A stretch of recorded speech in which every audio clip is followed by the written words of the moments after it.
Hello everyone, welcome back to the channel. In this video, we're going to create an in-depth review about this AI website called Kinsta. Kinsta is a managed WordPress host. That means they take care of all the tech stuff for your WordPress site.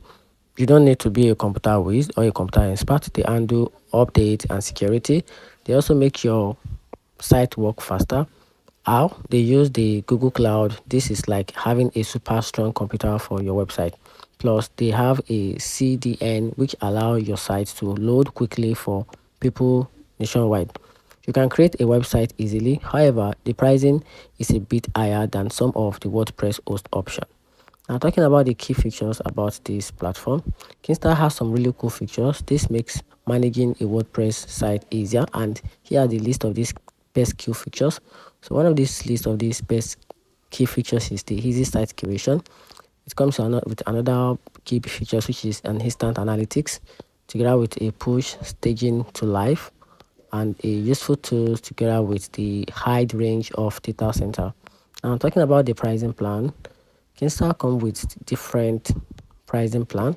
They have a single site plan, they have a multiple site plan, they also have an agency program plan, and those are the available list of plan on the website. So talking about the price tag for each plan and the key features allocated to each plan, you can simply get back to the official website of Kinsta, which is in the video, to check out the list of the plan and see which part of the plan can work for your website, for your website building. So that's it. And also, it is good to understand the good side and the bad side of a particular platform for it before you jumped into it or make a payment about a specific plan. So I'm going to review the good side of this platform, which is Kinsta. It comes with a fast loading speed and expert support. It also comes with a strong security measure and easy site management with many details and sensors are offered. Now, talking about the downside, the pricing can be a little bit higher. No phone support is offered for now, and some plans have a strict limit and advanced features cost even more. So that's it. Let me know in the comment section what you think about this AI website. Thanks.